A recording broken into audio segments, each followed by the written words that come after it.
형님을 정신병원에 입원시키려고 하셨죠. 저는 그런 일 없습니다. 왜 없습니까? 보건소장 통해서 하지 않았습니까? 그런 일 없습니다.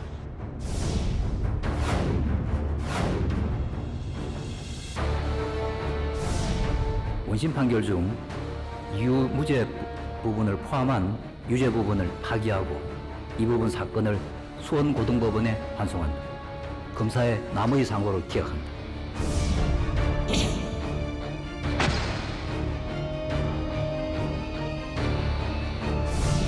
이걸 가지고 만약에 안 해주면 직무유기 뭐 이런 걸 문제 삼겠다고 협박을 해서 이분하고 내가 통화를 많이 했다. 근데 시장할 때는 이 사람의 존재를 몰랐다.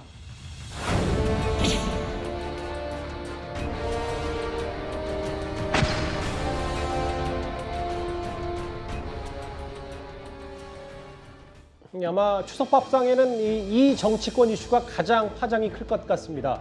검찰이 어제 민주당 이재명 대표를 재판에 넘겼습니다. 지난 대선을 앞두고 대장동과 백현동 개발 사업에 대해서 허위 사실을 공표했다. 이게 검찰의 판단인데요. 그 파장에 대해서 하나하나 만나보겠습니다. 검찰이 어제 재판에 넘기면서 몇 가지 입장들을 밝혔는데 이걸 보면서 검찰의 시각을 좀 유추할 수 있을 겁니다.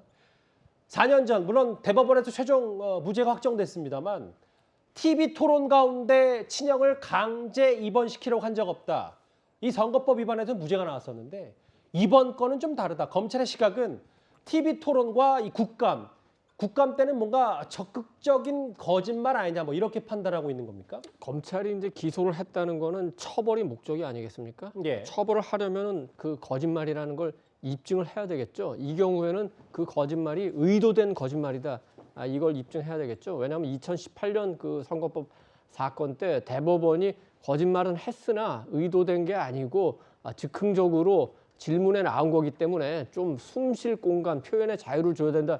이렇게 판시하지 않았습니까? 예. 그래서 그 부분, 이거는 의도된 거짓말이다. 이 부분을 지금 입증하는데 검찰이 그 최선을 다하고 있는 것 같고 우선 백현동 관련해서 직무유기 등 협박을 받았다. 지금 국토부가 보낸 공문에는 그런 부분이 전혀 없습니다. 오히려 성남시가 문의한 거에 대해서 이거는 혁신도시 지방 이전과 관련된 특별법을 적용하는 게 아니기 때문에 강제는 아니고 협조를 요청한 거다. 그리고 부지를 용도 변경하는 것도 귀시 성남시에서 알아 할 일이다. 명확하게 답변을 했기 때문에 예.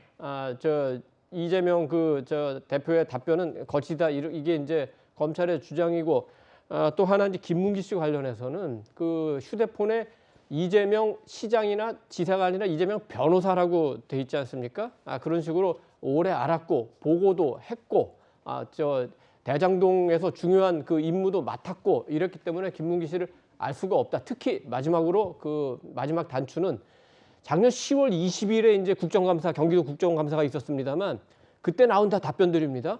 그 답변은 그 자리에서 즉흥적으로 한 게 아니라 참모들과 회의를 해가지고 미리 준비한 답변서에 의해서 답변을 했다는 게 밝혀지면은 이건 의도된 거짓말인 게 밝혀지는 거 아닙니까? 예. 그래서 최근에 경기도에서 특히 공보를 담당했던 직원을 압수수색했다고 보면 될 것 같습니다.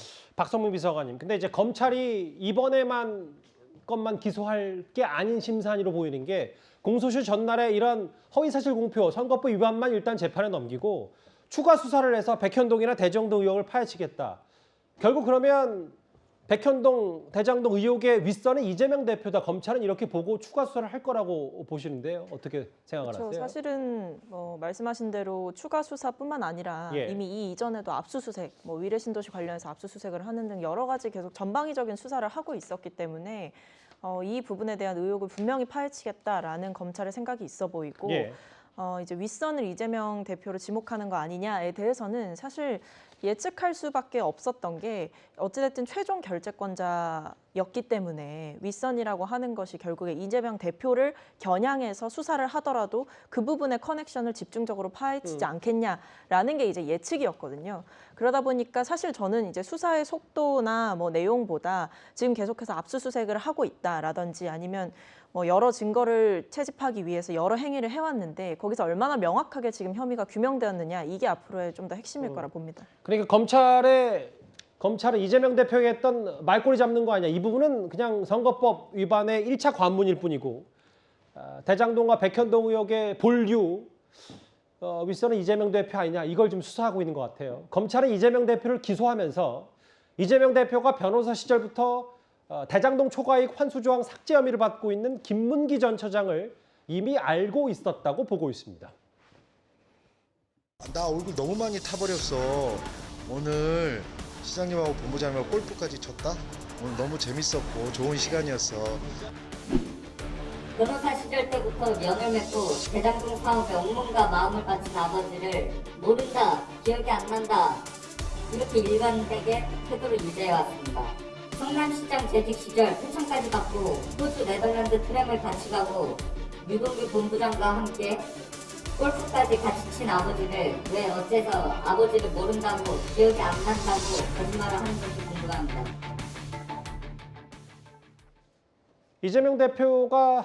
이재명 대표를 검찰이 재판에 넘기면서 좀 새롭게 알려진 사실 몇 가지가 있어요. 일단 김문기 전 처장 휴대전화에 이재명 변호사로 저장이 돼 있고 별도로 호주 출장해서 골프를 쳤다. 직접 대장동 사업 가운데 주요 현안을 김문기 전 처장 이재명 대표에게 직접 대면 보고했다. 이건 뭐 유동규 전 본부장 증언으로도 알려졌다 이런 보도도 있었는데 이 정도를 보고 어떻게 큰 틀을 좀 김민정 교수님 파악하시겠어요? 네, 뭐 사실 앞에서 국정감사장의 경우에는 선서를 하고 답변을 하지 않습니까? 그래서 일반적으로 허위 사실을 답변하게 되면 그 국회 다수의 결의로 허위 사실에 대해서 또 처벌하도록 고발하도록 되어 있습니다. 그렇게 본다라고 하면 민주당이 다수당이어서 이 허위 발언에 대한 고발이 없었을 따름이지 만약에 민주당이 다수당이 아니었다라고 하면 그것도 아마 고발 대상이 되지 않았을까 이런 생각은 해볼 수 있고요. 지금 검찰이 얘기하고 있는 것 중에서 가장 놀라운 것은 유동규 씨의 발언이 아닌가. 지금 유동규 씨가 했다라고 하는 김문기 씨가 직접 대면 보고를 했다라고 하는 발언이 아닌가 이런 생각이 드는데요. 이재명 대표에게 대면 보고. 그렇습니다. 다른 사람도 아니고 유동규 씨가 그 발언을 했다라고 하면 저것만 얘기했을까? 이런 생각을 할 수 있고요. 유동규 씨는 우리가 그동안의 언론 보도를 통해서 많이 알려져 있습니다만은 성남시에서 소위 넘버 3로 알려졌던 분 아니겠습니까? 또 대장동 사업 또 위례 사업에 대해서도 직접적으로 가장 개입을 많이 했던 사람이기도 하고요. 그렇게 본다라고 하면 아마 검찰이 공식적으로 얘기하는 것보다 굉장히 많은 사실이 어쩌면 검찰에게 알려져 있을 수도 있겠구나 하는 추정도 할 수 있겠죠.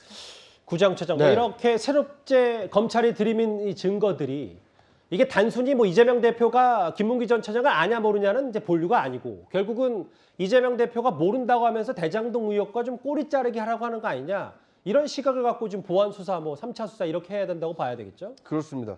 지금 그러니까 지금 기소한 것 자체가 허위 사실 공표 아닙니까?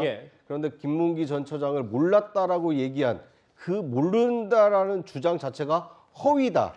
그것에 대해서 지금 유무죄를 다투겠다라고 검찰이 기소를 한 상황이기 때문에 지금 휴대전화의 변호사라고 그 이재명 대표가 저장이 돼 있다는 것은 시장 도지사 이전에 변호사 시절부터 인연을 맺은 걸 아니냐 이걸 보여주는 하나의 정황이 되는 것이거든요. 그다음에 아들의 어떤 진술, 그다음에 2015년에 어떤 영상 메시지 이런 것들로 보면 당사자 김문기 전 처장이 없기 때문에 뭐 대질 신문을 한다거나 아니면 그 당사자로부터 증언을 받을 수 없기 때문에 지금 주변 정황을 통해서 이재명 대표가 허위 사실, 거짓 진술을 한 거 아니냐 이런 정황들이 좀 나타나고 있는 것 같습니다. 이것이 재판 과정에 얼마나 이제 정황이 사실로 받아들여지느냐에 따라서 재판 결과가 달라질 수 있지 않을까 이렇게 예상해 봅니다. 그러니까 뭐 휴대전화에 이제 변호사로 입력돼 있으니까 당신 그러면 변호사 시절부터 알고 있었던 거 아니야? 이런 단순 추측이 아니고. 그럼요. 2009년에 이제 정자동 분당 정자동 한솔마을 5단지 리모델링 그 사업이 벌어지게 됩니다. 당시 그 유동규 씨가 리모델링 그 조합장으로 일했고 김문기 처장은 또 관련된 그 건설사나 이런 데서 일했고 당시 그 이재명 그 대표가 변호사로서 시민단체 일원으로서 그 리모델링 그 사업에 관심을 갖고 참여를 하고 특히 그 세 분이 함께 찍힌 그 세미나 사진도 있어요. 저희 타텔에서도 그렇습니다. 전해드렸었던 것 같습니다. 명확한 증거를 갖고 지금 변호사 시절부터 서로가 알았다 이런 부분을 지금 검찰이 제시하는 겁니다. 결국 뭐 기억이 난다 안 난다 이 부분을 검찰이 들여다보는 건 아니고 이게 단초가 될 수 있겠죠. 여러 수사에.